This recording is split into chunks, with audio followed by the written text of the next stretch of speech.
Doctor Nitin Sawant मित्रमंडळाच्या वतीनं लोणंद इथं 1 ते 5 फेब्रुवारी दरम्यान शरद कृषी महोत्सवाचं आयोजन करण्यात आले होते। यामध्ये महोत्सवाच्या 4थ्या दिवशी युवा महोत्सव करण्यात आला। युवा महोत्सवाचं उद्घाटन आमदार रोहित पवार यांच्या हस्ते करण्यात आले। आमदार रोहित पवार यांनी संपूर्ण प्रदर्शन पाहिलं। त्यानंतर पत्रकारांशी संवाद साधताना त्यांनी या कृषी प्रदर्शनामुळे शेतकऱ्यांना शेतीविषयक आधुनिक तंत्रज्ञानाची माहिती मिळत असल्याचं सांगितले।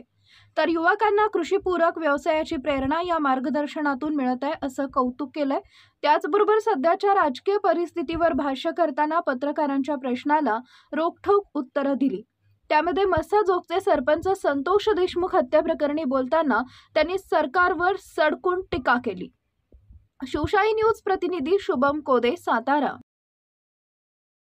महोत्सवाला 6 वर्ष होत आहेत। आज जर तुम्ही इथं आलात तिथे डॉक्टर सावंत असतील तसंच सर्व जे त्यांची टीम आहे त्याच्या माध्यमातून अतिशय चांगला कार्यक्रम इथं घेतला जातो, शेतकऱ्यांसाठी, युवांसाठी, महिलांसाठी। आणि नेहमी इथे येऊन आम्हाला खूप मनापासून आनंद होतो। आणि आज सुद्धा इथं जर तुम्ही बघितलं तर खूप चांगला प्रतिसाद हा शेतकऱ्यांकडनं, युवांकडनं, महिलांकडनं मिळालेला आहे। आणि इथे येऊन युवांना संबोधित करताना खूप मनापासून आनंद होतो। वेगवेगळे आकर्षण ह्या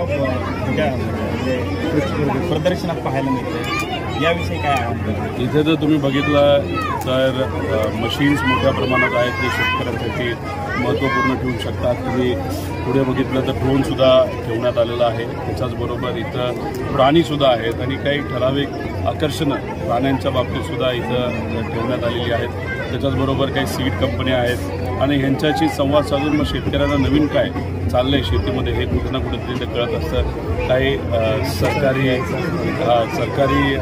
ज्या संस्था आहेत त्यांचेसुद्धा इथं स्टॉल आहेत।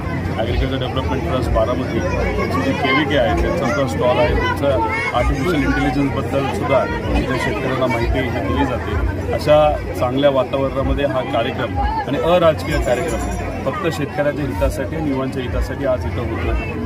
हे बघितल्यानंतर अनेक मान्यवरसुद्धा खूप मनापासून आनंदी झालेले आहेत। अंजली दमानी यांनी धनंजय मुंडे यांच्या मंत्रिपदाच्या राजीनाम्याची अपेक्षा व्यक्त केली। आतापर्यंत भ्रष्टाचाराचे पुरावे मिळाले आणि 4 दिवसापासून मी खूप स्टेटमेंट दिले, त्यातलं त्यांना राजीनामा भेटेल अशी अपेक्षा व्यक्त केली। अशी अपेक्षा अख्खा महाराष्ट्र त्या ठिकाणी व्यक्त करत आहे। करप्शन काय केलं, कसं केलं, त्याच्याचबरोबर जी घटना देशमुख परिवाराच्या बाबतीत झाली त्याच्यामध्ये नेत्याचा नाहीतर मंत्र्याचा हात होता नव्हता हा वेगळा विषय आहे।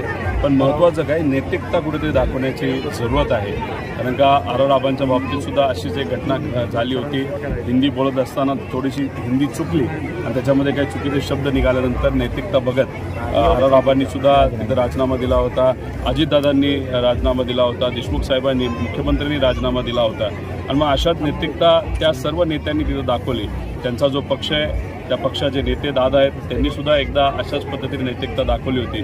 मग हे सगळं वातावरण गरम असताना जेव्हा त्यांच्याच जवळचा एक कार्यकर्ता म्हणण्यापेक्षा अतिशय जवळची व्यक्ती, अर्थकारण बऱ्याच काही गोष्टी ती व्यक्ती तिथं बघायची कराड।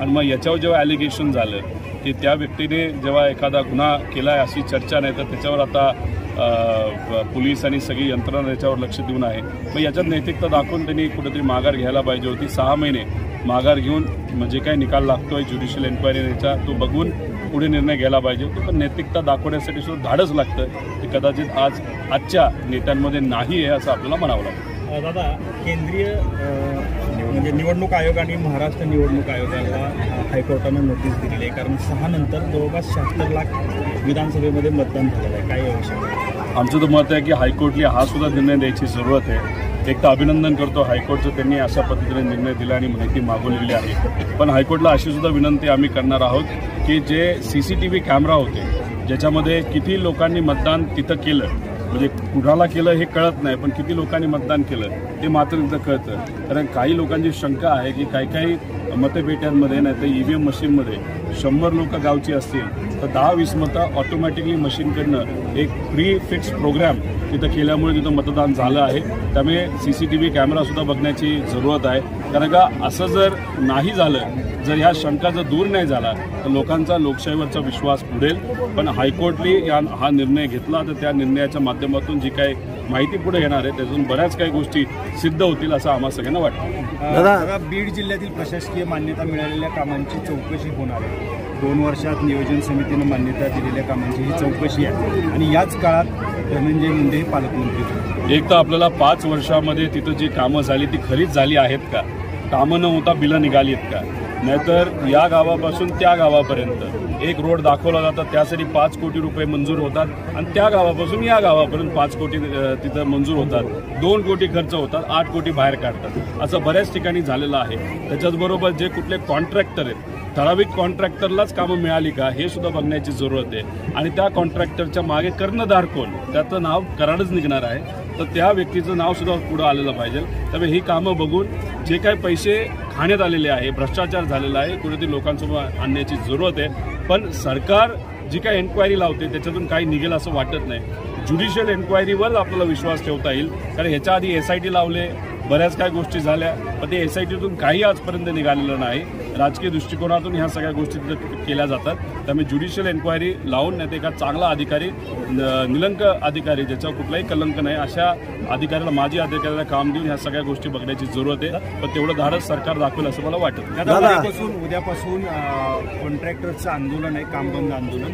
त्यांची बिलं थकीत आहेत, यासाठी ते उद्यापासून आंदोलन करत आहेत. मात्र सरकारमधले जे मंत्री आहेत ते सांगतायत मार्चपर्यंत बिलं दिली जातील. आपल्याला काय वाटतं, ही जी बिलं स्थगित आहेत आणि कॉन्ट्रॅक्टरचं आंदोलन हे महत्त्वाचं आहे. 90,000 कोटी तुम्ही रुपये कसे देणार आहात? एका बाजूला तुम्ही या छोट्या छोट्या कॉन्ट्रॅक्टरचे पैसे तिथं प्रलंबित ठेवलेले आहेत, त्यांना तुम्ही देत नाही, त्यांनी कामं तिथं केलेली आहेत. आता या कॉन्ट्रॅक्टरचे पैसे तुम्ही देणार नसाल तर नवीन कॉन्ट्रॅक्टर काम कसं करणार?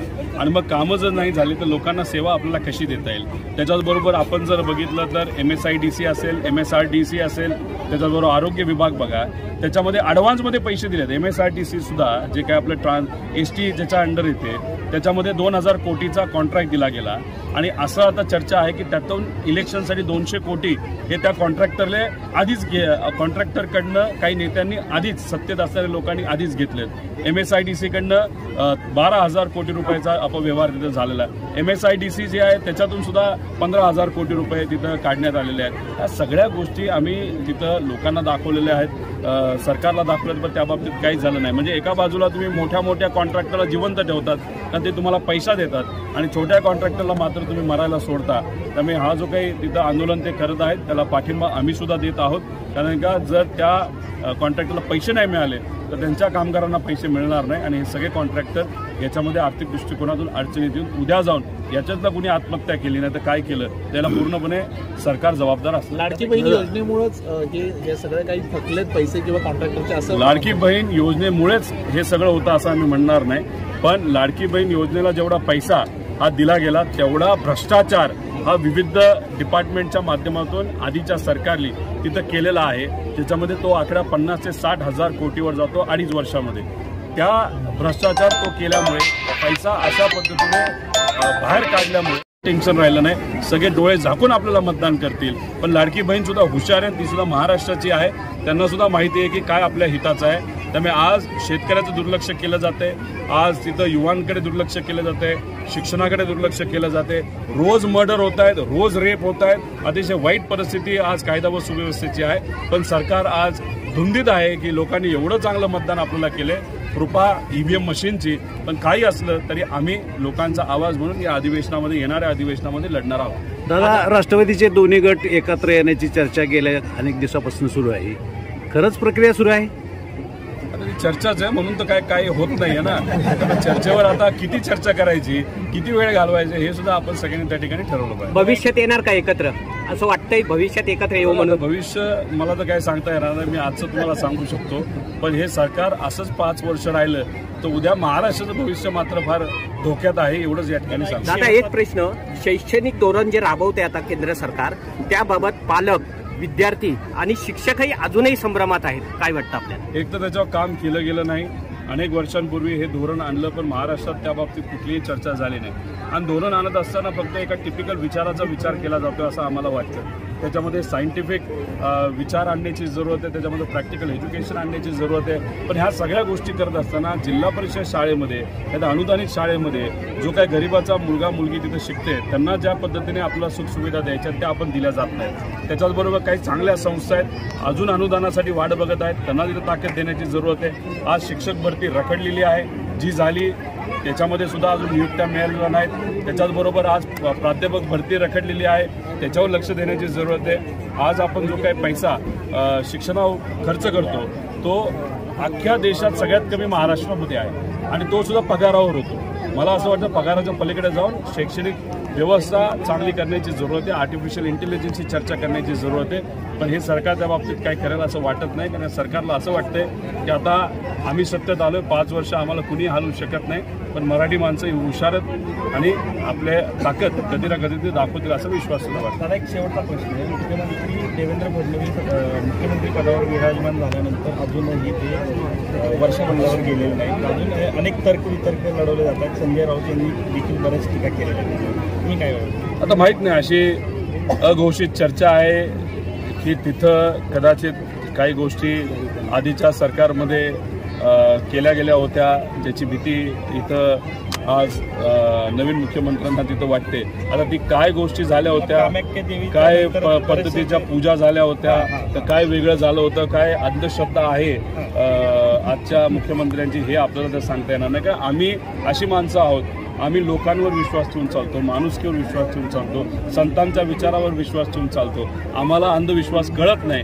पण आज जे नेते आज सत्तेत आहेत महाराष्ट्रामध्ये, पुरोगामी महाराष्ट्राचे मुख्यमंत्री जर असा काही विचार करत असतील, जे करतात नाही करतात हे नाही सांगू शकत, पण जर करत असतील म्हणजे अतिशय दुर्दैवाची गोष्ट आहे. त्यामुळे हे सगळे तर्कवितर्क बाजूला जर आपल्याला ठेवायचे असेल तर उद्याच आजच्या मुख्यमंत्र्यांनी तिथं वर्षावर जाऊन राहण्याला सुरुवात केली पाहिजे. त्यातूनच सिद्ध होईल की पुरोगामी महाराष्ट्राचे ते मुख्यमंत्री आहेत. आणि जर ते तिथं गेले नाहीत तर वेगळे तर्कवितर्क हे वाढत जातील आणि 5 वर्षात इतके वाढतील की 5 वर्षानंतर त्यांना अडचण आल्याशिवाय राहणार नाही.